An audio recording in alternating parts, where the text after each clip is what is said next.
Overseer AE എക്സാമുകൾക്ക് ഏറ്റവും important ആയിട്ട് വരുന്ന ഒരു സബ്ജക്റ്റ് ആണ് ഫ്ലൂയിഡ് മെക്കാനിക്സ് എന്ന് പറയുന്ന സബ്ജക്റ്റ്. അപ്പോൾ അതിൽ തന്നെ ഏറ്റവും ബേസ് ആയിട്ടുള്ള ഒരു ടോപ്പിക്കാണ് ഫ്ലൂയിഡിന്റെ പ്രോപ്പർട്ടീസ് എന്ന് പറയുന്നത്. അപ്പോൾ ആ ഫ്ലൂയിഡ് പ്രോപ്പർട്ടീസുമായി ബന്ധപ്പെട്ട് വരുന്ന കുറച്ച് കൺസെപ്റ്റുകളാണ് നമ്മൾ ഇന്ന് ഈ ഒരു സെഷനിലൂടെ കംപ്ലീറ്റ് ആയിട്ട് മനസ്സിലാക്കാൻ വേണ്ടി പോകുന്നത്. എല്ലാവർക്കും യൂസ്ഫുൾ ആയിട്ട് വരുമെന്ന് പ്രതീക്ഷിക്കുന്നു. നമുക്ക് സെഷനിലേക്ക് പോകാം. അപ്പോൾ ആദ്യം തന്നെ പറയാൻ വേണ്ടി പോകുന്നത് എന്താണ് ഫ്ലൂയിഡ് പ്രോപ്പർട്ടീസ് എന്നാണ്. ഫ്ലൂയിഡ് എന്താണെന്ന് നമുക്കറിയാം. ഫ്ലൂയിഡ് മെക്കാനിക്സ് നമുക്ക് എത്രയും ഇമ്പോർട്ടൻ്റ് ആയിട്ട് നമ്മൾ ചുറ്റും അല്ലെ, നമ്മൾ ഡെയിലി ലൈഫിലൊക്കെ നമ്മൾ ചുറ്റും കാണുന്ന അല്ലെങ്കിൽ നമുക്ക് ഡെയിലി ലൈഫിലേക്ക് നമുക്ക് കണക്ട് ചെയ്യാൻ പറ്റുന്ന കുറേ കാര്യങ്ങളുള്ള ഒരു ടോപ്പിക്കാണ്. അതിലൊരു സംശയം നമുക്കില്ല. ഇവിടെ നമുക്ക് അറിയാൻ വേണ്ടി പോകുന്നത് ഫ്ലൂയിഡിന്റെ പ്രോപ്പർട്ടീസ് എന്താണ് എന്നത് മനസ്സിലാക്കാൻ വേണ്ടി ശ്രമിക്കുകയാണ്. വളരെ സിമ്പിളായി തന്നെ നമുക്കത് ഈസി ആയിട്ട് കണക്ട് ചെയ്ത് പോകാൻ പറ്റും. നമുക്ക് നോക്കാം. അപ്പോൾ അതിനുവേണ്ടി നമ്മൾ ആദ്യം എന്താണ് ഈ ഫ്ലൂയിഡ് പ്രോപ്പർട്ടീസ് മനസ്സിലാക്കാൻ വേണ്ടി ഞാൻ ഒരു സിസ്റ്റം അല്ലെങ്കിൽ ഒരു ബക്കറ്റിലേക്ക് കുറച്ച് വെള്ളം എടുത്തിട്ടുണ്ട്, അല്ലെങ്കിൽ ഏതോ ഒരു പാത്രത്തിലേക്ക് കുറച്ച് വെള്ളം എടുത്തിട്ടുണ്ട്. ക്ലിയർ അല്ലേ? നോക്കി, വെള്ളമോ എന്തോ ഫ്ലൂയിഡ് ആയിക്കോട്ടെ, അത് ഞാൻ എടുത്തിട്ടുണ്ട്. ക്ലിയർ അല്ലേ? അപ്പൊ നമുക്ക് ഈ കാണുന്ന രീതിയിൽ ഈ കാണുന്ന നമ്മുടെ നോക്കിയ ഫ്ലൂയിഡിന്റെ പ്രോപ്പർട്ടീസ് മനസ്സിലാക്കാൻ വേണ്ടി എന്താണ് പ്രോപ്പർട്ടീസ് എന്നുള്ളത് നമ്മൾ ആദ്യം നോക്കുകയാണ്. അപ്പൊ നമുക്ക് എന്ത് പറയാം? നോക്കിയാൽ ഈ പറയുന്ന ഫ്ലൂയിഡിനെ പറ്റി നമുക്ക് ഒരാൾക്ക് പറഞ്ഞു കൊടുക്കാൻ പറ്റുന്നു, അല്ലെങ്കിൽ അതിന്റെ കൃത്യമായിട്ടുള്ള കുറച്ച് ക്യാരക്ടറിസ്റ്റിക് ഫീച്ചേഴ്സ് നമ്മൾ പറഞ്ഞു കഴിഞ്ഞാൽ അത് നമുക്ക് അതിന്റെ പ്രോപ്പർട്ടി ആയിട്ട് പറയാൻ സാധിക്കും. അങ്ങനെയാണെങ്കിൽ എന്റെ ഒരു ചോദ്യം, എല്ലാ ക്യാരക്ടറിസ്റ്റിക് ഫീച്ചേഴ്സും അതിന്റെ പ്രോപ്പർട്ടി ആയിട്ട് നമുക്ക് പറയാൻ പറ്റും, അതായത് ഫ്ലൂയിഡ് പ്രോപ്പർട്ടി ആയിട്ട് നമുക്ക് കണക്കാക്കാൻ പറ്റുമോ എന്നുള്ളതാണ്. നമുക്ക് നോക്കാം. ഇവിടെ നോക്കിയ ഒന്നാമത്തെ കേസ് ഞാൻ പറയുന്നു, ഈ ഫ്ലൂയിഡിന്റെ അല്ലെങ്കിൽ ഈ വാട്ടറിന്റെ നോക്കിയ പ്രഷർ നമുക്ക് എടുക്കാലോ. യെസ്, പ്രഷർ കിട്ടിയിട്ടുണ്ട്. ദെൻ അതുപോലെ തന്നെ നമുക്ക് ടെമ്പറേച്ചർ കണക്കാക്കാം. ടെമ്പറേച്ചർ നമുക്ക് അളന്നെടുക്കാൻ സാധിക്കുന്നുണ്ട്. അതേപോലെ നിങ്ങൾ നോക്കുക, ദാറ്റ് ഈസ് നോക്കുക അതിന്റെ ഡെൻസിറ്റി. ഫോർ എക്സാമ്പിൾ നമുക്ക് ഡെൻസിറ്റി കണക്കാക്കാൻ സാധിക്കും. ഇനി അതേപോലെ തന്നെ നോക്കി നമുക്ക് അതിന്റെ കളർ കണ്ടുപിടിക്കാലോ. യെസ്, നമുക്ക് ആ ഒരു കറസ്പോണ്ടിങ് ആയി വരുന്ന നോക്കിയ ആ ഫ്ലൂയിഡിന്റെ കളർ നമുക്കൊരു ക്യാരക്ടറിസ്റ്റിക് ഫീച്ചർ ആണ്. അതുപോലെ നമ്മൾ അതിനൊന്ന് ടേസ്റ്റ് നോക്കി, ആ ടേസ്റ്റ് നോക്കിയാൽ അവിടെ ഉപ്പ് അല്ലെങ്കിൽ ഉപ്പുരസം അല്ലെങ്കിൽ നമുക്ക് മധുരമുള്ളത് എന്നൊക്കെ പറയാറുണ്ട് അല്ലേ, അത് നമുക്കൊരു ക്യാരക്ടറിസ്റ്റിക് ഫീച്ചർ ആയിട്ടാണ് നമ്മൾ പറയാറുള്ളത്. അപ്പോൾ ഇവിടെ കളറ്, ടേസ്റ്റ്, ഡെൻസിറ്റി, അതുപോലെ പ്രഷർ, ടെമ്പറേച്ചർ തുടങ്ങിയവയെല്ലാം തന്നെ ക്യാരക്ടറിസ്റ്റിക് ഫീച്ചർ ആയിട്ട് നമുക്ക് പറയാൻ പറ്റും. ഈ പറയുന്ന എല്ലാ ക്യാരക്ടറിസ്റ്റിക് ഫീച്ചറും നമുക്ക് ഫ്ലൂയിഡിന്റെ പ്രോപ്പർട്ടി ആയിട്ട് പറയാൻ സാധിക്കുമോ? ഒന്ന് ആലോചിച്ച് നോക്കിയാൽ നമുക്ക് തന്നെ മനസ്സിലാക്കാൻ പറ്റും. ഇവിടെ നമ്മൾ പറഞ്ഞിട്ടുള്ള ഈ കളറും നോക്കിയേ, ഈ കളറും ഈ ടേസ്റ്റും എന്തുണ്ടായിരിക്കില്ല, അതൊരു ഫ്ലൂയിഡ് പ്രോപ്പർട്ടി ആയിട്ട് നമ്മൾ കണക്കാക്കുന്ന ആളല്ല. ആ കാര്യം നമുക്കറിയാം. അങ്ങനെയാണെങ്കിൽ എന്താണ് ഈ ഫ്ലൂയിഡ് പ്രോപ്പർട്ടി, അല്ലെങ്കിൽ എന്താണ് ഈ ഫ്ലൂയിഡ് പ്രോപ്പർട്ടി എന്ന് പറയാൻ നമുക്ക് പറ്റുന്നുണ്ടായിരിക്കുക? ഏത് ക്യാരക്ടർ ഫീച്ചറാണ്? അതായത് എല്ലാ ക്യാരക്ടർ ഫീച്ചറും അവിടെ എന്തായിരിക്കില്ല, ഫ്ലൂയിഡ് പ്രോപ്പർട്ടി ആയിരിക്കില്ല എന്നുള്ള കാര്യം നമുക്കറിയാം. പക്ഷെ അവിടെ ഒരു കാര്യം ഓർത്ത് വെച്ചോളൂ, എല്ലാ ഫ്ലൂയിഡ് പ്രോപ്പർട്ടീസും എന്തായിരിക്കും, ക്യാരക്ടർ ഫീച്ചർ ആയിരിക്കും. അതിൽ തർക്കം നമുക്ക് വേണ്ട. അപ്പോൾ ഇവിടെ പ്രഷറും ടെമ്പറേച്ചറും ഡെൻസിറ്റി തുടങ്ങിയവയെല്ലാം നമുക്ക് അവിടെ എന്ത് ചെയ്യാൻ സാധിക്കുന്നുണ്ട്, ഫ്ലൂയിഡിന്റെ പ്രോപ്പർട്ടീസ് ആയിട്ട് പറയാൻ പറ്റുന്നുണ്ടെന്ന് പറഞ്ഞു. അങ്ങനെയാണെങ്കിൽ ഇവിടെ അവർ നമ്മൾ വ്യത്യാസമല്ലേ ഇതിന്റെ ഡെഫിനിഷൻ ആയിട്ട് നമുക്ക് ഓർത്തിരിക്കേണ്ടത്. അതായത് ഒരു ക്യാരക്ടറിസ്റ്റിക് ഫീച്ചർ ആയിരിക്കും. ആ ക്യാരക്ടറിസ്റ്റിക് ഫീച്ചേഴ്സ് നമുക്ക് കൃത്യമായി കണക്കാക്കാൻ പറ്റുന്ന അല്ലെങ്കിൽ അളന്നെടുക്കാൻ പറ്റുന്ന, നമുക്ക് കൃത്യമായിട്ട് ക്വാണ്ടിഫൈ ചെയ്യാൻ പറ്റുന്ന ആളെ മെഷർ ചെയ്യാൻ പറ്റുന്ന ക്യാരക്ടറിസ്റ്റിക് ഫീച്ചേഴ്സിനാണ് നമ്മൾ എന്ത് പറയുന്നുണ്ടായിരിക്കുക, നമ്മളുടെ നോക്കിയ ഫ്ലൂയിഡിന്റെ പ്രോപ്പർട്ടീസ് ആയിട്ട് കണക്കാക്കാൻ പറ്റുന്നുണ്ടാവുള്ളൂ. മനസ്സിലാക്കി വെച്ചോളാം. ക്ലിയർ അല്ലേ? അപ്പോൾ നമ്മൾ പറഞ്ഞതുപോലെ ആദ്യത്തെ കേസിലെ പ്രഷർ, യെസ്, വളരെ ക്ലിയർ ആണ്. അതെന്തായിരിക്കും, ദാറ്റ് ഈസ് നമുക്ക് അളന്നെടുക്കാൻ പറ്റുന്നതാണ്. അതൊരു ഫ്ലൂയിഡ് പ്രോപ്പർട്ടി ആണ്. Then temperature is also A fluid property. ഇതിൽ ഏറ്റവും ഇമ്പോർട്ടന്റ് ആയിട്ട് വരുന്ന ആളാണ് നമ്മൾ പറയുന്ന ഡെൻസിറ്റി. അപ്പോൾ ഡെൻസിറ്റി നമുക്ക് കൃത്യമായി അളന്നെടുക്കാൻ പറ്റുന്ന, നോക്കി കൃത്യമായി ഓരോ ഫ്ലൂയിഡിനെയും അളന്നെടുത്ത് പറയാൻ പറ്റുന്ന ഒരു പ്രോപ്പർട്ടി ആണെന്നുള്ള കാര്യത്തിൽ ഒരു സംശയമില്ല. That is okay, characteristic feature തന്നെയാണ്, ഒരു സംശയം വേണ്ട, അതൊരു പ്രോപ്പർട്ടി ആയിട്ട് കണക്കാക്കാം. പക്ഷെ ഇതിൽ പറയുന്ന കളർ ആയിക്കോട്ടെ, ടേസ്റ്റ് ആയിക്കോട്ടെ, അവിടെ എന്തുണ്ടായിരിക്കില്ല, അത് നമുക്ക് അളന്നെടുക്കാൻ പറ്റാത്തതായതുകൊണ്ട് തന്നെ നമ്മൾ എന്ത് ചെയ്യില്ല, അത് നമ്മൾ ഫ്ലൂയിഡ് പ്രോപ്പർട്ടി ആയിട്ട് നമ്മൾ പറയില്ല എന്നുള്ള കാര്യം മനസ്സിലാക്കി വെച്ചോളാം. അപ്പോൾ നോക്കിയേ, എന്താണ് ഫ്ലൂയിഡ് പ്രോപ്പർട്ടി എന്ന് മനസ്സിലാക്കി. ഫ്ലൂയിഡ് പ്രോപ്പർട്ടി എന്ന് പറയുമ്പോൾ നോക്കിയേ, വളരെ ഇമ്പോർട്ടന്റ് ആയിട്ട് ആ ഒരു നോക്കിയ ഡെഫിനിഷൻ നിങ്ങൾ പഠിച്ചിട്ടില്ല എന്നെങ്കിൽ നിങ്ങൾ മനസ്സിലാക്കി വെക്കാത്ത ഒരു കാര്യം അവിടെ ഉണ്ടായിരിക്കും. ഓർത്തു വെച്ചോളാം. Fluid properties are the measurable characteristics. Clear ആയിട്ട് ഓർത്തിരിക്കുക. മെഷർ ചെയ്യാൻ പറ്റുന്ന ക്യാരക്ടറിസ്റ്റിക് ഫീച്ചേഴ്സിനെ, ദാറ്റ് ഈസ് നോക്കിയ ഒരു ഫ്ലൂയിഡിനെ ഡിസ്ക്രൈബ് ചെയ്യാൻ പറ്റുന്ന, അതിന്റെ ബിഹേവിയർ ഡിസ്ക്രൈബ് ചെയ്യാൻ യൂസ് ചെയ്യുന്ന, മെഷർ ചെയ്യാൻ പറ്റുന്ന ക്യാരക്ടറിസ്റ്റിക് ഫീച്ചേഴ്സിനെയാണ് നമ്മൾ പറയുക, ഫ്ലൂയിഡിന്റെ പ്രോപ്പർട്ടീസ് ആയിട്ട് പറയുക. ക്ലിയർ ആണല്ലോ? അപ്പോൾ ആ ഒരു കാര്യം കൃത്യമായി മനസ്സിലാക്കി വെച്ചോളൂ. നമുക്ക് അറിയാത്ത കുറെ കോൺസെപ്റ്റുകൾ നമ്മൾ പഠിച്ചതിൽ തന്നെ ഒരുപാട് ഉണ്ട് എന്നുള്ള കാര്യം ഓർത്തിരിക്കുക. ഒരു എക്സാം നമുക്കറിയാം, ഒരു കൃത്യമായി നമ്മൾ പുതിയ ട്രെൻഡ് അനുസരിച്ച് കൊണ്ട് വരുന്ന സ്റ്റേറ്റ്മെന്റ് ടൈപ്പ് എക്സാമുകളിലേക്ക് നിങ്ങൾക്ക് എല്ലാവർക്കും ഡൗട്ട് ഉണ്ടായിരിക്കും, എങ്ങനെ നമുക്ക് ആ എക്സാമുകളിൽ ആ ക്വസ്റ്റ്യൻസുകൾ ക്രാക്ക് ചെയ്യാൻ പറ്റുന്നുള്ളത്. ഇൻ ഡെപ്തിൽ തിയറി നോളജ് ഉണ്ടെങ്കിൽ മാത്രം അറ്റൻഡ് ചെയ്യാൻ പറ്റുന്ന ഒരു ടൈപ്പ് ഓഫ് ക്വസ്റ്റ്യൻ ആണ് സ്റ്റേറ്റ്മെന്റ് ടൈപ്പ് ക്വസ്റ്റ്യൻ. അതുകൊണ്ട് നമ്മൾ പഠിക്കുന്ന കാര്യങ്ങൾ എല്ലാ കാര്യവും അത് ഇൻ ഡെപ്തിൽ പഠിച്ചുകൊണ്ട് മാത്രം കൺസെപ്റ്റ് വൈസ് പഠിക്കാൻ പറ്റുന്ന കാരണം എല്ലാം കൺസെപ്റ്റ് വൈസ് മനസ്സിലാക്കിക്കൊണ്ട് തന്നെ നിങ്ങൾ മുന്നോട്ട് പോകുക. അങ്ങനെയാണെങ്കിൽ നമുക്ക് ഫ്ലൂയിഡ് പ്രോപ്പർട്ടീസിലെ ഏറ്റവും പ്രധാനിയായിട്ട് വരുന്ന ഒരാളാണ് ദാറ്റ് ഈസ് നോക്കിയ ഡെൻസിറ്റി എന്ന് പറയുന്ന ആള്. എന്താണ് ഡെൻസിറ്റി എന്നുള്ള കാര്യം നമുക്ക് ഏറ്റവും സിമ്പിൾ ആയിട്ട് നമ്മൾ പഠിച്ചു വെച്ചിട്ടുണ്ടായിരിക്കുന്ന ഒരു കാര്യം എന്ന് പറയുന്നത് it is a ratio of substance mass to its volume ആണ്. നോക്കിയേ, മാസിന്റെയും വോളിയത്തിന്റെയും റേഷ്യോനെ നമ്മൾ വിളിക്കുന്നതാണ് ഡെൻസിറ്റി എന്ന് പറയുന്നത് എന്നുള്ള കാര്യം നമ്മൾ ചെറുപ്പകാലം തൊട്ട് തന്നെ, ചെറിയ ക്ലാസ്സിൽ തൊട്ട് തന്നെ നമ്മൾ പഠിച്ച് വന്നുകൊണ്ടിരിക്കുന്ന കാര്യമാണ്. ഡെൻസിറ്റി നമ്മൾ ഡിനോട്ട് ചെയ്യുന്നതായിരിക്കുക. നോക്കിയ റോ എന്ന് പറയുന്ന നോക്കിയ ലെറ്റർ ആണ്. That is rho is equal to നമുക്ക് എന്ത് പറയാം, മാസ് ഡിവൈഡഡ് ബൈ വോളിയം ആണ് എന്നതൊക്കെ നമുക്ക് അറിയുന്ന കാര്യമാണ്.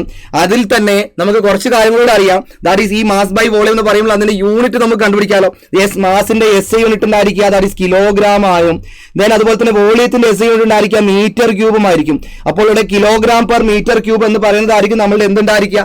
നോക്കിയേ, ഈ പറയുന്ന നോക്കിയ ഡെൻസിറ്റിയുടെ യൂണിറ്റ് SI യൂണിറ്റ് ഉണ്ടാവുക എന്നുള്ള കാര്യം നമുക്ക് ഇവിടെ മനസ്സിലാക്കാൻ പറ്റി. അതേപോലെ നമുക്ക് ഇവിടെ യൂണിറ്റ് നോക്കി, ഇവിടെ എല്ലാ കാര്യം പഠിച്ചു പോകുമ്പോൾ അവിടെ നിന്ന് ഒരു കാര്യം കൂടി ഓർത്തുള്ളൂ. യൂണിറ്റ് പഠിക്കുമ്പോൾ നിങ്ങൾ എല്ലാവരും പഠിച്ചു പോകേണ്ട ഒരു കാര്യമാണ് അതിന്റെ ഡയമെൻഷൻ ഫോർമുല പഠിക്കുക എന്നുള്ളത്. അവിടെ നമുക്ക് ഡയറക്റ്റ് ആയിട്ട് ഓവർസീസ് എക്സാമിലൊക്കെ ചോദിക്കാൻ സാധ്യതയുള്ള ഒരു ക്വസ്റ്റ്യൻ ആണ്. അപ്പോൾ യൂണിറ്റ് നമ്മൾ പഠിച്ചു പോകും. ഇതൊരു ഓർഡറിൽ അങ്ങ് പഠിച്ചു പോയാൽ മതി. സംഭവം നമ്മളവിടെ പഠിച്ചു പോകുന്ന സമയത്ത് ഏതെങ്കിലും ഒരു ക്വാണ്ടിറ്റി പഠിക്കുമ്പോൾ ആ ക്വാണ്ടിറ്റി പഠിക്കുമ്പോൾ തന്നെ അതിന് യൂണിറ്റ് അവിടെ പഠിച്ചിരിക്കുമ്പോൾ ആ യൂണിറ്റുമായി ബന്ധപ്പെടുത്തി നമ്മൾ എന്ത് ചെയ്യുക, അതിന് ഡയമെൻഷണൽ ഫോർമുലയും കൂടെ നിങ്ങളൊന്ന് പഠിച്ചു പോകുക. അപ്പോൾ ഇതിന് ഡയമെൻഷണൽ ഫോർമുല നമുക്ക് എഴുതി എന്ത് കിട്ടും, ദാറ്റ് ഈസ് ഡയമെൻഷണൽ ഫോർമുല അല്ലെ. ഡയമെൻഷണൽ ഫോർമുല എന്ന് പറയുന്നത് എന്തായിരിക്കും വരുന്നുണ്ടാവുക എന്നതാണ് നമുക്ക് ഇനി അടുത്തതായിട്ട് നോക്കേണ്ടത്. ദാറ്റ് ഈസ് നോക്കിയ കിലോഗ്രാം ആകുമ്പോൾ നമുക്ക് M എന്ന് എടുക്കാം. ദാറ്റ് ഈസ് M⁻1 എന്ന് കിട്ടും. M⁻1 എന്ന് കിട്ടും. ദെൻ നോക്കിയേ, പെർ മീറ്റർ ക്യൂബ് ആണ്. ദാറ്റ് ഈസ് L⁻³ എന്ന് കിട്ടി. ക്ലിയർ അല്ലേ? നോക്കിയേ, അപ്പോൾ ML നോക്കിയേ ML⁻³ ആയിരിക്കും നമ്മളുടെ എന്തുണ്ടായിരിക്കുക. ദാറ്റ് ഈസ് നോക്കിയേ T എന്ന ടേം അവിടെ ഇല്ലാത്തതുകൊണ്ട് അവിടെ ML⁻³ എന്ന ഇതായിരിക്കും അവിടുത്തെ dimensional formula for density. Clear അല്ലേ? അപ്പോൾ നോക്കി, നമ്മൾ ഡെൻസിറ്റി എന്താണെന്ന് പഠിച്ചു, ഡെഫിനിഷൻ പഠിച്ചു, അതിന് SI യൂണിറ്റ് വരുന്ന കാര്യം പഠിച്ചു, അതിന് കൂടെ തന്നെ ഡയമെൻഷണൽ ഫോർമുല എങ്ങനെ വരും എന്നുള്ള കാര്യം നമ്മൾ മനസ്സിലാക്കിയിട്ടുണ്ട്. ഓർത്ത് വെച്ചോളാം. അപ്പൊ ഇവിടെ നിന്ന് ഇനി നിങ്ങൾ അറിഞ്ഞു പോകേണ്ട രണ്ട് കാര്യങ്ങളുണ്ട്, അതും കൂടി ഒന്ന് അറിഞ്ഞിരിക്കുക. ദാറ്റ് ഈസ് നോക്കിയേ, നമുക്കറിയാം നോക്കിയേ ഇവിടെ ഡെൻസിറ്റി എന്താണെന്ന് പഠിച്ചു. നമുക്ക് അവിടെ കുറച്ച് ആൾക്കാരുടെ ഡെൻസിറ്റി നമുക്കൊന്ന് കൃത്യമായി നിങ്ങൾ മനസ്സിലാക്കി പോകണം. ഒരുപാട് കാര്യങ്ങൾ നമുക്ക് അതിലേക്ക് ഇനി പോകാനുണ്ട്. അപ്പോൾ ഇവിടെ ആദ്യം അറിഞ്ഞിരിക്കേണ്ടത് വാട്ടർ, നമുക്ക് അറിയുന്ന മോസ്റ്റ് നമ്മൾ യൂസ് ചെയ്യുന്ന ആളാണ് അല്ലെ. അപ്പൊ ആ വാട്ടറിന്റെ ഡെൻസിറ്റി എന്ന് പറയുന്നത്, ദാറ്റ് ഈസ് വാട്ടറിന്റെ ഡെൻസിറ്റി നമുക്ക് എല്ലാവർക്കും അറിയാം. അത് 1000 കിലോഗ്രാം പെർ മീറ്റർ ക്യൂബ് ആണെന്ന് അറിയാം. ഇനി ഇതേപോലെ ഇമ്പോർട്ടന്റ് ആയിട്ട് ഒരാളാണ് മെർക്കുറി എന്ന് പറയുന്ന ആള്. മെർക്കുറിയുടെ ക്ലിയർ ആയിട്ട് ഓർത്തുന്നില്ല, ആ മെർക്കുറിയുടെ നോക്കിയ ഡെൻസിറ്റി എന്ന് പറയുന്നത് 13600 ആണ് വരിക. 13600 കിലോഗ്രാം പെർ മീറ്റർ ക്യൂബ് ആണ് വരുന്നുണ്ടാവുക. ഇത് നമുക്ക് അറിയുന്ന കാര്യം, ഓർത്ത് വെക്കേണ്ട കാര്യം.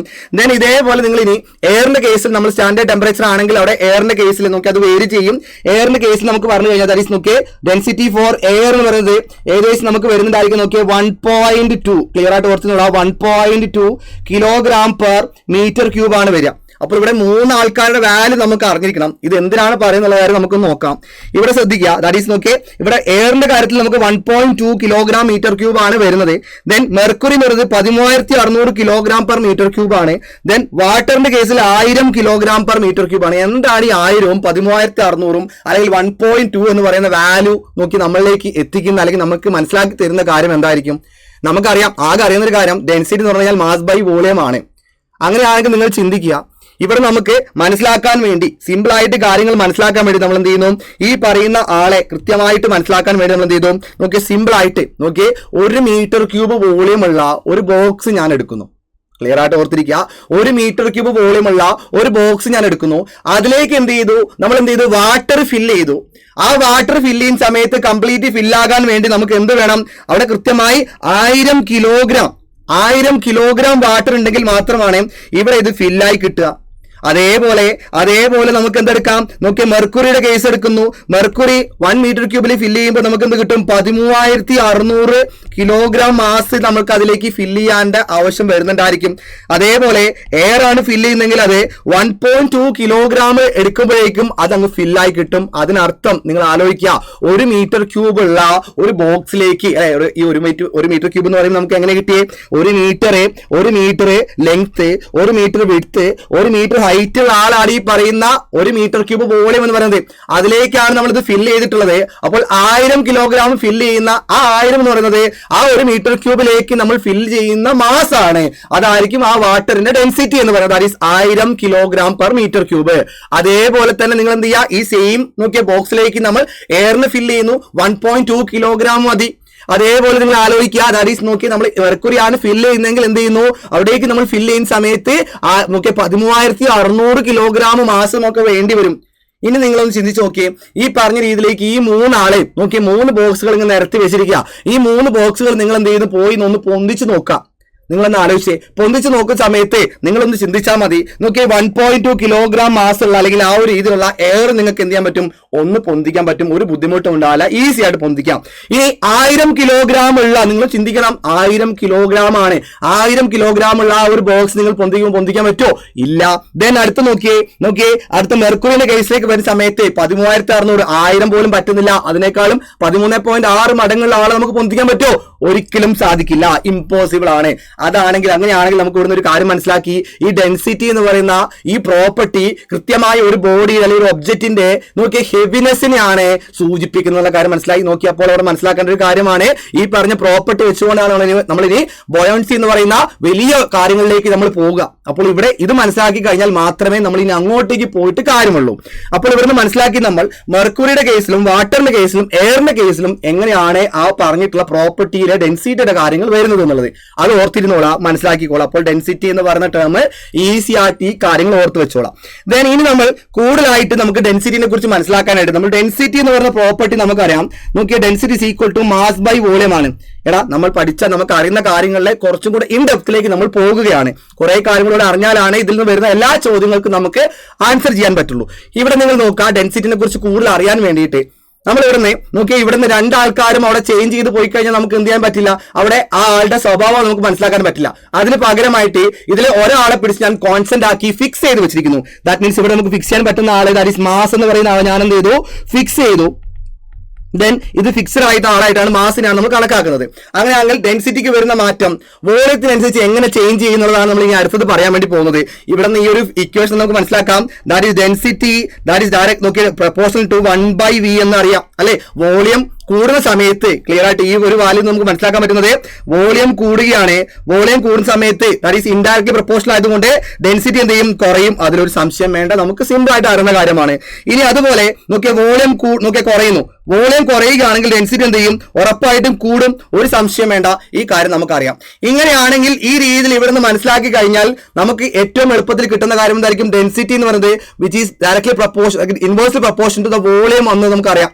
പക്ഷേ നമ്മളുടെ ചോദ്യം അല്ലെങ്കിൽ നമുക്ക് വരാൻ വേണ്ടി പോകുന്ന ചോദ്യം ഈ വോളിയത്തിന്റെ കാര്യം ഒന്നും അവിടെ ഉണ്ടായിരിക്കില്ല. ഫോർ എക്സാമ്പിൾ പറയുന്നു, നമുക്ക് എന്ത് ചെയ്യാൻ പറ്റും, ഒരു സബ്സ്റ്റൻസിന്റെ ടെമ്പറേച്ചർ ഇൻക്രീസ് ചെയ്യുകയാണ്, അതുപോലെ തന്നെ അവിടെ നോക്കിയ പ്രഷർ ഇൻക്രീസ് ചെയ്യുകയാണ്. എന്താണ് ഈ പറഞ്ഞ ഡെൻസിറ്റി എന്ന് പറഞ്ഞ ടേമിന് അല്ലെങ്കിൽ ഡെൻസിറ്റി എന്ന് പറഞ്ഞ ക്വാണ്ടിറ്റിക്ക് എന്ത് സംഭവിക്കും എന്ന് ചോദിച്ചു കഴിഞ്ഞാൽ നോക്കി ഇവിടെ നമ്മൾ ഇക്വേഷൻ പഠിച്ചു പോകും. ഇക്വേഷൻ വെച്ചുകൊണ്ട് നമ്മൾ ഡെൻസിറ്റി ഡയറക്ട്ലി പ്രൊപ്പോർഷണൽ ടു എന്ന് പറഞ്ഞിട്ട് നമുക്ക് പഠിക്കും, അല്ലെങ്കിൽ ഇൻവേഴ്സൽ പ്രൊപ്പോർഷണൽ എന്ന് പറഞ്ഞിട്ട് വോളിയം പഠിച്ചിട്ടുണ്ട്, അത് നമുക്കറിയാം. പക്ഷേ ചോദ്യം വന്നിട്ടുള്ളത് ടെമ്പറേച്ചറും പ്രഷറും ചേഞ്ച് ആകുമ്പോൾ എന്താണ് ഡെൻസിറ്റിക്ക് വരുന്ന മാറ്റം എന്നുള്ളതാണ്. അല്ലെങ്കിൽ സിമ്പിൾ ആയിട്ട് ഡെൻസിറ്റി ടെമ്പറേച്ചറിനെയും പ്രഷറിനെ അനുസരിച്ച് എങ്ങനെ ചേഞ്ച് ആകുന്നു എന്നുള്ള കാര്യമാണ് നമുക്ക് ഇനി അടുത്തായിട്ട് നോക്കേണ്ടത്. അതിനായിട്ട് ഈ പറഞ്ഞ പ്രഷറും ടെമ്പറേച്ചറും തമ്മിൽ വോളിയത്തിന് എന്തെങ്കിലും പ്രത്യേകത അല്ലെങ്കിൽ എന്തെങ്കിലും ഒരു ബന്ധമുണ്ടോ എന്നുള്ളതാണ് നമുക്ക് ഇവിടുന്ന് അറിയേണ്ടത്, നമുക്ക് ഇനി മനസ്സിലാക്കേണ്ടത്. അപ്പൊ അതിലേക്ക് നമുക്ക് വരാം. യെസ്, ഞാൻ ഈ നേരത്തെ പറഞ്ഞ പോലെ തന്നെ സിസ്റ്റം എടുത്തിട്ടുണ്ട്. അതിൽ കുറച്ച് വെള്ളം ഞാൻ എടുത്ത് ഫില്ല് ചെയ്തിട്ടുണ്ട്. ഓക്കെ ആണല്ലോ. ദെൻ ഇവിടേക്ക് ഞാൻ എന്ത് ചെയ്യുന്നു, ഒരു നോക്കിയ കുറച്ച് ഹീറ്റ് ഞാൻ സപ്ലൈ ചെയ്തു. ഒരു ക്യൂ എമൗണ്ട് ഓഫ് ഹീറ്റ് ഞാൻ ഈ ഒരു സിസ്റ്റത്തിലേക്ക് അല്ലെങ്കിൽ ഈ ഒരു പാത്രത്തിലുള്ള വെള്ളത്തിലേക്ക് ഞാൻ നോക്കി കൃത്യമായി കൊടുത്തിട്ടുണ്ട്. ഉറപ്പായിട്ടും ഹീറ്റ് കിട്ടുന്ന സമയത്ത് ഈ കാണുന്നതിലെ വാട്ടർ മോളിക്യൂൾസിന് ആ ഹീറ്റ് കിട്ടുകയാണ്. ആ കിട്ടിക്കഴിഞ്ഞാൽ ഉറപ്പായിട്ടും എന്ത് ചെയ്യും, ടെമ്പറേച്ചർ ഇൻക്രീസ് ആകും. അതിലൊരു സംശയം എല്ലാവർക്കും. കാരണം എന്താ, ഹീറ്റ് നമ്മൾ സപ്ലൈ ചെയ്ത് കൊടുത്തിരിക്കുകയാണ്, ഹീറ്റ് നമ്മൾ അതിലേക്ക് കൊടുത്തിരിക്കുകയാണ്. അതുകൊണ്ട് ടെമ്പറേച്ചർ ഉറപ്പായിട്ടും 100 ആയിരുന്നുണ്ടായിരുന്നെങ്കിൽ അത് 150 മാറും എന്നതിൽ ഒരു സംശയമില്ല. വരുന്ന ഹീറ്റ് അനുസരിച്ച് അത് മാറിക്കൊണ്ടിരിക്കും. അങ്ങനെയാണെങ്കിൽ ഈ ടെമ്പറേച്ചർ മാറുന്നു. ടെമ്പറേച്ചർ മാറുമ്പോൾ വോളിയത്തിൽ എന്തെങ്കിലും ചേഞ്ച് സംഭവിക്കുന്നതാണ് നമുക്ക് നമുക്ക് ഇനി അടുത്തറിയണം. നിങ്ങളൊന്ന് ആലോചിക്കുക, ഇവിടേക്ക് നോക്കി മോളിക്യൂൾസിലേക്കാണെങ്കിൽ നോക്കിയ ഈ എനർജി കിട്ടാണ്. ഹീറ്റ് എന്ന് പറയുമ്പോൾ എനർജി തന്നെയാണ്. ആ എനർജി കിട്ടുമ്പോൾ എന്ത് ചെയ്യും? ഇത് അങ്ങോട്ടും ഇങ്ങോട്ടൊക്കെ പോകാൻ തുടങ്ങും അല്ലെ? നോക്കിയേ, അവിടേക്ക് എനർജി കിട്ടി കഴിയുമ്പോൾ നോക്കി കുറച്ച് എനർജി കിട്ടി കഴിയുമ്പോൾ എന്താണ് നമ്മൾ എന്ത് ചെയ്യും? നമുക്ക് കുറച്ചൊരു ഫുഡൊക്കെ കഴിച്ച ഒരു എനർജി ആയി കഴിഞ്ഞാൽ അങ്ങോട്ടും ഇങ്ങോട്ടൊക്കെ മൂവ് ചെയ്യാൻ തുടങ്ങും അല്ലേ? അത് തന്നെ ഇവിടെ സംഭവിക്കും. വാട്ടർ മോളിക്യൂൾസ് അങ്ങോട്ടും ഇങ്ങോട്ടും മൂവ് ചെയ്യുമ്പോൾ അതിന്റെ വോളിയം എന്ത് ചെയ്യും? ഉറപ്പായിട്ടും ഇൻക്രീസ് ചെയ്യപ്പെടും. ദാറ്റ് മീൻസ് മനസ്സിലായി, നമ്മള് ടെമ്പറേച്ചർ ഇൻക്രീസ് ചെയ്യുന്നു, അതിന്റെ കൂടെ വോളിയം ഇൻക്രീസ് ആയിട്ടുണ്ട്. ഇനി നമ്മൾ ഈ പറഞ്ഞ സിസ്റ്റത്തിൽ തന്നെ ഹീറ്റ് ഞാൻ പുറത്തേക്ക് ഒഴിവാക്കാണ്. ഹീറ്റ് അവിടെ ഒഴിവാക്കാൻ സിസ്റ്റത്തിൽ നിന്ന് നോക്കി ഹീറ്റ് നമ്മൾ റിജക്ട് ചെയ്യുകയാണ്. അങ്ങനെ ആണെങ്കിൽ ടെമ്പറേച്ചർ ഉറപ്പായിട്ട് എന്ത് ചെയ്യും? ഡിക്രീസ് ചെയ്യല്ലോ. ടെമ്പറേച്ചർ ഡിക്രീസ് ചെയ്യുമ്പോൾ ഇത് കോൺട്രാക്ട് ചെയ്യില്ലേ? ഇത് ഈ പറഞ്ഞ വാട്ടർ മോളിക്യൂൾസ് അല്ലെങ്കിൽ മോളിക്യൂൾസ് എന്തെങ്കിലും കോൺട്രാക്ട് ചെയ്യും. അവിടെ വോളിയം എന്ത് ചെയ്യാണ്? ഡിക്രീസ് ചെയ്യാണ്. ആ കാര്യം നമുക്ക് ക്ലിയർ ആയിട്ട് മനസ്സിലായി. ഇനി ഇതേപോലെ വോളിയത്തിന്റെ പ്രഷറുമായി ബന്ധപ്പെട്ടുള്ള കാര്യം നമുക്ക് അറിയുന്നതാണ്. ഇതാ നോക്കിയേ, ഒരു സിസ്റ്റത്തിലെ പ്രഷർ ഞാൻ ഇൻക്രീസ് ചെയ്യുന്നു. പ്രഷർ ഇൻക്രീസ് ചെയ്യുന്ന സമയത്ത് നമുക്കറിയാം അവിടുത്തെ വോളിയം എന്ത് ചെയ്യും? നോക്കിയാൽ കൃത്യമായി തന്നെ ഡിക്രീസ് ചെയ്യപ്പെടും. അതുപോലെ തന്നെ പ്രഷർ ഞാൻ ഡിക്രീസ് ചെയ്യുന്നു, വോളിയം എന്ത് ചെയ്യും? ഇൻക്രീസ് ചെയ്യും. ഈ കാര്യം നമുക്ക് ഏറ്റവും സിമ്പിൾ ആയിട്ട് അറിയുന്ന കാര്യമാണ്. അതിലൊരു സംശയമില്ല, ക്ലിയർ ആണ്. അങ്ങനെയാണെങ്കിൽ ഈ പറഞ്ഞ പ്രഷർ ആയിക്കോട്ടെ വോളിയം ആയിക്കോട്ടെ, നോക്കിയാൽ പ്രഷറും വോളിയം തമ്മിലുള്ള റിലേഷൻ മനസ്സിലായി, ടെമ്പറേച്ചറും വോളിയം തമ്മിലുള്ള റിലേഷൻ മനസ്സിലായി. അപ്പോൾ നിങ്ങൾ നോക്കുക, ഡയറക്ട്ലി പ്രൊപ്പോർഷണൽ ആയിട്ട് നമുക്ക് എന്ത് പറയാൻ? വോളിയത്തിന്റെ കാര്യം പറയാൻ പറ്റും. പക്ഷേ ഇൻഡയറക്ട്ലി വോളിയത്തിനെ ചേഞ്ച് ആക്കിക്കൊണ്ട് നമുക്ക് ടെമ്പറേച്ചറും പ്രഷറും കൂടെ എന്ത് ചെയ്യുന്നുണ്ട്? ഡെൻസിറ്റിയുമായി റിലേറ്റ് ചെയ്ത് കിടക്കുന്നു എന്നുള്ള കാര്യം നമുക്ക് ഇവിടുന്ന് മനസ്സിലാക്കാൻ പറ്റി. അതിനർത്ഥം നോക്കി, അത് ഏറ്റവും സിമ്പിൾ ആയി തന്നെ ഞാൻ പറഞ്ഞുതരാം. ദാറ്റ് മീൻസ് ഇവിടെ നമുക്ക് നോക്കിയാൽ വളരെ കൃത്യമായി ഓർത്തിരിക്കുക. ഫോർ എക്സാമ്പിൾ നമ്മൾ എന്ത് ചെയ്തു? ഡെൻസിറ്റിയുടെ ചേഞ്ച് ആണ് പറഞ്ഞു വന്നത് അല്ലെ? ഡെൻസിറ്റിയുടെ ചേഞ്ച് ആണ് പറയുന്നത്. ഡെൻസിറ്റി എന്ന് പറയുന്ന സമയത്ത് ഡെൻസിറ്റിന്റെ കാര്യത്തിൽ നമുക്ക് ടെമ്പറേച്ചറിന്റെ കേസ് ആണ് നോക്കുന്നത്. ആദ്യം നമുക്ക് ടെമ്പറേച്ചറിന്റെ കേസ് നോക്കാം. ടെമ്പറേച്ചർ മാറുമ്പോൾ ടെമ്പറേച്ചർ ഇൻക്രീസ് ചെയ്യാണ്. ടെമ്പറേച്ചർ ഇൻക്രീസ് ചെയ്യുമ്പോൾ വോളിയം ഇൻക്രീസ് ചെയ്യും. വോളിയം ഇൻക്രീസ് ചെയ്യുമ്പോൾ നമുക്ക് ഡെൻസിറ്റി എന്ത് ചെയ്യാണ്? ഡിക്രീസ് ചെയ്യുകയാണ്. ദെൻ ടെമ്പറേച്ചർ ഡിക്രീസ് ചെയ്യാണ്. അടുത്ത കേസ്, ഒന്നാമത്തെ കേസ് കഴിഞ്ഞു, രണ്ടാമത്തെ കേസിലേക്ക് പോകുന്നു. ടെമ്പറേച്ചർ ഡിക്രീസ് ചെയ്യുന്നു. ആ സമയത്ത് വോളിയം എന്ത് ചെയ്യും? വോളിയം ഉറപ്പായിട്ട് നമുക്കറിയാം നോക്കി ഡിക്രീസ് ചെയ്യുകയാണ്. ദെൻ അവിടെ എന്ത് ചെയ്യും? ഡെൻസിറ്റി എന്ത് ചെയ്യും? ഇൻക്രീസ് ചെയ്യും. ഓക്കെ, വോളിയത്തിന് ഓപ്പോസിറ്റ് ആയിട്ടാണ് ഡെൻസിറ്റി ബിഹേവ് ചെയ്യുക. അപ്പോൾ എന്ത് ചെയ്യും? വോളിയം നോക്കി അവിടെ കുറയുന്ന സമയത്ത് ടെമ്പറേച്ചർ കുറയുന്നു, വോളിയം കുറയും. അതിനനുസരിച്ച് എന്ത് ചെയ്യും? ഡെൻസിറ്റി ഇൻക്രീസ് ചെയ്യും. ഈ കാര്യം നമുക്ക് മനസ്സിലായി. ഇനി ഇതേപോലെ തന്നെ അടുത്തൊരു കേസ് വരുന്നത് നമുക്കറിയാം. നോക്കി ഡെൻസിറ്റിന്റെ കേസിലേക്ക് വരുമ്പോൾ, ഡെൻസിറ്റി എന്ന് പറയുന്ന ആളെ ദാറ്റ് ഈസ് നമുക്ക് നോക്കി ഇവിടെ പ്രഷറിന്റെ കേസിലേക്ക് വരുമ്പോൾ എന്താണ് മാറ്റം ഉണ്ടാക്കാൻ വേണ്ടി പോകുന്നതാണ് നമുക്ക് ഇനി അറിയേണ്ടത്. അപ്പൊ അതിനു വേണ്ടി നമ്മൾ എന്ത് ചെയ്തു? നോക്കി അവിടെ കൃത്യമായി നമ്മുടെ സിസ്റ്റത്തിന്റെ നോക്കി ഡെൻസിറ്റിക്ക് വരുന്ന മാറ്റം, പ്രഷർ എന്ത് ചെയ്തു? പ്രഷർ ഞാൻ ഇൻക്രീസ് ചെയ്തു. പ്രഷർ ഇൻക്രീസ് ചെയ്യുമ്പോൾ നമുക്ക് വോളിയം എന്ത് ചെയ്യാണ്? ഡിക്രീസ് ചെയ്യാണ്. ദാറ്റ് മീൻസ് ഡെൻസിറ്റി എന്ത് ചെയ്യും? ഡെൻസിറ്റി നോക്കി തിരിച്ച് ഓപ്പോസിറ്റ് ആയിട്ട് ഇൻക്രീസ് ചെയ്യും. അതിനനുസരിച്ച് നമുക്ക് പ്രഷർ എന്ത് ചെയ്യുന്നു? പ്രഷർ നോക്കി ഡിക്രീസ് ചെയ്ത് കഴിഞ്ഞാൽ വോളിയം നോക്കി ഇൻക്രീസ് ചെയ്യുന്നു. വോളിയം ഇൻക്രീസ് ചെയ്യുമ്പോൾ ഡെൻസിറ്റി എന്ത് ചെയ്യും? ഡിക്രീസ് ചെയ്യും. അപ്പോൾ ഈ രീതിയിൽ ഡെൻസിറ്റിയുടെ പ്രത്യേകത, നമുക്ക് ഡെൻസിറ്റി എന്ന് പറയുന്നത് പ്രഷറിനും വോളിയത്തിനും അനുസരിച്ചും അതുപോലെ തന്നെ പ്രഷറിനും ടെമ്പറേച്ചറിനും അനുസരിച്ചിട്ടും മാറ്റങ്ങൾ ഉണ്ടാകുന്നുണ്ട് എന്നുള്ള കാര്യം കൂടെ മനസ്സിലാക്കി വെക്കുക. അപ്പോൾ നോക്കിയാൽ നമ്മൾ ഡെൻസിറ്റി എന്ന് പറയുന്ന മാസ് ബൈ വോളിയം എന്ന് മാത്രം പഠിച്ചു പോകാതെ ഡെൻസിറ്റിയുമായി ബന്ധപ്പെട്ട് വരുന്ന എല്ലാ കാര്യങ്ങളും നിങ്ങൾ എന്ത് ചെയ്യുക? ഇതേപോലെ തന്നെ ഈ പാറ്റേൺ തന്നെ പഠിച്ചു പോവുക. ഇങ്ങനെ പഠിച്ചാൽ മാത്രമേ നമുക്ക് ഇൻ ഡെപ്തിലുള്ള ഏതൊരു കൺസെപ്റ്റിലെ ക്വസ്റ്റ്യൻസും നമുക്ക് സ്റ്റേറ്റ്മെന്റ് ടൈപ്പ് ക്വസ്റ്റ്യൻ വന്നാൽ പോലും നമുക്ക് ആൻസർ ചെയ്യാൻ പറ്റുള്ളൂ. ഈ കാര്യങ്ങൾ ക്ലിയർ ചെയ്യുക. നമ്മൾ പഠിച്ച കാര്യങ്ങളാണെങ്കിൽ പോലും അതിലും ഒരുപാട് കാര്യങ്ങൾ ഒളിഞ്ഞിരിക്കുന്നുണ്ട് എന്നുള്ള കാര്യം നിങ്ങൾ ഓർത്ത് വെച്ചോളാം. ഓക്കെ, അപ്പോൾ ഈ പറഞ്ഞ സെഷൻസ് എല്ലാം തന്നെ നിങ്ങൾക്ക് ക്ലിയർ ആയി ഉണ്ടാവുന്ന കരുതുന്നു. അപ്പോൾ ഇതേപോലെ നമുക്ക് ഇനി ബാക്കി വരുന്ന ഫ്ലൂയിഡിന്റെ അല്ലെങ്കിൽ ഫ്ലൂയിഡ് മെക്കാനിക്സ് വരുന്ന കുറെ ടോപ്പിക്കുകൾ നമുക്ക് ഇനിയും പഠിക്കാനുണ്ട്. ഫ്ലൂയിഡ് പ്രോപ്പർട്ടീസ് പഠിക്കാനുണ്ട്. നോക്കി അതുപോലെ ടൈപ്സ് ഓഫ് ഫ്ലോ എല്ലാം പഠിക്കാനുണ്ട്. അപ്പോൾ നിങ്ങൾക്ക് ഈ ഒരു സെഷൻ നിങ്ങൾക്ക് യൂസ്ഫുൾ ആയിട്ടുണ്ടെങ്കിൽ ഉറപ്പായിട്ടും കമന്റ് ചെയ്യുക. എന്താണ് നിങ്ങളുടെ അഭിപ്രായം എന്നുള്ളത് കമന്റ് ചെയ്യുക. അപ്പോൾ നമുക്ക് ഇതുപോലെ തന്നെ കണ്ടിന്യൂ ചെയ്ത് നമുക്ക് ഇതുപോലെ കൺസെപ്റ്റ് വൈസ് ആയുള്ള കാര്യങ്ങൾ നിങ്ങൾക്ക് കൂടുതൽ കിട്ടണമെന്നുണ്ടെങ്കിലും അത് നിങ്ങൾ എന്ത് ചെയ്യുക? നിങ്ങളുടെ അഭിപ്രായങ്ങൾ എന്ത് ചെയ്യുക? അവിടെ നമ്മൾ കമന്റ് ആയിട്ട് രേഖപ്പെടുത്തി തരാം. ഓക്കെ അല്ലേ? അപ്പൊ നമുക്ക് അടിപൊളിയായിട്ട് തന്നെ ഈ രീതിയിലൊക്കെ പഠിച്ചുകൊണ്ട് എന്ത് ചെയ്യണം? നമുക്ക് ഏത് ടൈപ്പ് ക്വസ്റ്റ്യൻ വന്നാൽ നമുക്ക് ആൻസർ ചെയ്യാൻ പറ്റുന്നതിലേക്ക് നിങ്ങൾക്ക് ആൻസർ ചെയ്യാൻ പറ്റണം. അങ്ങനെ നിങ്ങൾ പഠിച്ചു പോവുക, കൺസെപ്റ്റ് പഠിച്ചു പോവുക, കാണാതെ പഠിക്കേണ്ട, കൺസെപ്റ്റ് പഠിച്ചു പോവുക. അപ്പോൾ നമുക്ക് നോക്കി അടിപൊളിയായിട്ടുള്ള ഒരുപാട് കോഴ്സുകൾ നമ്മൾ എന്ത് ചെയ്യുന്നുണ്ട്? ഇതേപോലെ കൺസെപ്റ്റ് വൈസ് ആയിട്ട് പഠിപ്പിക്കാൻ വേണ്ടി നിങ്ങൾക്ക് സെറ്റ് ചെയ്ത് വെച്ചിട്ടുണ്ട്. അപ്പോൾ നമുക്ക് അതിലെ നോക്കി ഈ പറഞ്ഞ അസിസ്റ്റന്റ് എഞ്ചിനീയർ എന്ന് പറയുന്ന എക്സാം ആണ് നിങ്ങൾ ലക്ഷ്യം വെക്കുന്നെങ്കിൽ അടിപൊളിയായിട്ടുള്ള ഒരു പോസ്റ്റ് നമ്മൾ എന്ത് ചെയ്യുന്നുണ്ടാകും? നമ്മുടെ ഡേറ്റ് ഓർത്ത് വെക്കുക. ദാറ്റ് ഈസ് നോക്കി ജാനുവരി 5 നമ്മൾ എന്ത് ചെയ്യും, കൃത്യമായി തന്നെ ലോഞ്ച് ചെയ്യുന്നുണ്ട്. അപ്പോൾ ആ ഒരു ഡേറ്റിൽ എന്ത് ചെയ്യാം, നിങ്ങൾക്ക് ആ ഒരു AI കോഴ്സിലേക്ക് കൃത്യമായി എത്തിക്കൊണ്ട് നിങ്ങൾക്ക് എന്ത് ചെയ്യാം, നിങ്ങൾ ഒരു AI ആണ് ലക്ഷ്യം വെക്കുന്നെങ്കിൽ ഉറപ്പായിട്ടും എന്ത് ചെയ്യാം, നമുക്ക് പഠിച്ചുകൊണ്ട് അടിപൊളിയായിട്ട് പഠിച്ചുകൊണ്ട് നമുക്ക് എത്താൻ സാധിക്കും. അതിന്റെ ഫീസ് വരുന്നത് 12,999 മാത്രമാണ്. അതുകൂടാതെ നമുക്ക് ഏറ്റവും അഫോർഡബിൾ പ്രൈസ് നമ്മൾ ഓവർസിയർ ബാച്ചുകൾ നമുക്ക് 3.0 എന്ന് പറയുന്ന ഒരു ബാച്ച് നമ്മൾ സ്റ്റാർട്ട് ചെയ്യുന്നുണ്ടായിരിക്കും. ഓക്കെ, 2.0 എന്ന് പറഞ്ഞ ബാച്ചിനെ സക്സസോട് കൂടി നമ്മൾ അടുത്തൊരു ബാച്ച് സ്റ്റാർട്ട് ചെയ്തിരിക്കുകയാണ്. 4,999 ആണ് നമുക്ക് ഈ ഒരു കോഴ്സിന് ഫീ വരുന്നത്. അത് നോക്കി ജാനുവരി 2-നാണ് നമ്മൾ എന്ത് ചെയ്യുക, ഈ ഒരു കോഴ്സ്, ഈ ഒരു ക്ലാസ് നമ്മൾ സ്റ്റാർട്ട് ചെയ്യുന്നുണ്ടാവുക. അതും ഓർത്തിരിക്കുക. ദെൻ ഏറ്റവും കൂടുതൽ ആൾക്കാർ കൃത്യമായി വെയിറ്റ് ചെയ്തിരിക്കുന്ന KWA കേരള വാട്ടർ അതോറിറ്റിയിലെ എക്സാമുകൾക്കാണ് അല്ലേ. അപ്പോൾ അവിടെ ഒരുപാട് ഹ്യൂജ് ആയിട്ടുള്ള ഓപ്പർച്യൂണിറ്റീസ്, വേക്കൻസികൾ വരുന്നത് കൊണ്ട് തന്നെ നിങ്ങൾ KWA ഗ്രേഡ് 2 എന്ന് പറയുന്ന പോസ്റ്റിലേക്ക് എത്തണമെന്നുണ്ടെങ്കിൽ, അതിന്റെ മെക്കാനിക്കൽ ടോപ്പിക്കുകൾ നിങ്ങൾ ക്ലിയർ ചെയ്ത് പോകണമെന്നുണ്ടെങ്കിൽ എന്ത് ചെയ്യുക, അതിന്റെ ബാച്ച് നമ്മൾ എന്ത് ചെയ്യുന്നതായിരിക്കും, ജാനുവരി 10 നമ്മൾ സ്റ്റാർട്ട് ചെയ്യും. അതിന്റെ ഫീസ് വരുന്നത് 1,499 രൂപ മാത്രമാണ്. അപ്പോൾ ഏറ്റവും നന്നായി പഠിച്ച് അതിലെ കൺസെപ്റ്റുകൾ പഠിച്ച് മനസ്സിലാക്കി കൃത്യമായി പോകാൻ പാകത്തിലേക്ക് നിങ്ങൾ എന്ത് ചെയ്യുക, എല്ലാവരും റെഡി ആയിക്കോളാം. അപ്പോൾ ഞാൻ ഒന്നുകൂടെ പറയുന്നു, നിങ്ങൾക്ക് ഈ ഫ്ലൂയിഡ് പ്രോപ്പർട്ടീസിന്റെ ക്ലാസ്സുകൾ കൃത്യമായി നോക്കി മനസ്സിലാക്കാൻ പറ്റിയിട്ടുണ്ട് എന്നുണ്ടെങ്കിൽ പുതിയ കൺസെപ്റ്റ് വൈസ് ആയിട്ടുള്ള കാര്യങ്ങൾ നിങ്ങൾക്ക് എത്തണമെന്നുണ്ടെങ്കിൽ നിങ്ങൾ എന്ത് ചെയ്യുക, കമന്റുകൾ ചെയ്യുക. ഏതാണ് ആ ഒരു ടോപ്പിക്ക് വേണ്ടത്, എന്താണ് വേണ്ടത് എന്നുള്ളത് കമന്റ് ചെയ്യുക. അതനുസരിച്ച് നമുക്ക് എന്ത് ചെയ്യാം, കൺസെപ്റ്റ് വൈസ് ആയിട്ടുള്ള കാര്യങ്ങൾ അതിലേക്ക് നിങ്ങൾക്ക് എത്തിക്കാം. അപ്പോൾ എല്ലാവരും അടിപൊളിയായിട്ട് തന്നെ നോക്കിയേ കൃത്യമായി പഠിച്ചു പോയിക്കൊണ്ടിരിക്കുക, കൃത്യമായി ക്ലിയർ ആയിട്ട് തന്നെ കൺസെപ്റ്റുകൾ മനസ്സിലാക്കി പോവുക. അപ്പോൾ എല്ലാവർക്കും ഇനി വരുന്ന എക്സാമുകൾക്കെല്ലാം നല്ല റാങ്ക് കിട്ടട്ടെ എന്ന് ആശംസിക്കുന്നു. അപ്പോൾ കൂടുതൽ കാര്യങ്ങൾ കിട്ടാൻ വേണ്ടിയിട്ട് എന്ത് ചെയ്യുക, നമ്മുടെ നമുക്ക് അഡ്മിഷനുമായി ബന്ധപ്പെട്ടുള്ള ആ ഒരു നമ്പറിലേക്ക് നിങ്ങൾ എന്ത് ചെയ്യുക, കോൺടാക്ട് ചെയ്യുക. അപ്പോൾ അടുത്ത നോക്കിയ സെഷനുമായിട്ട് നമുക്ക് വീണ്ടും കാണാം. Okay, all the best. Thank you all of U.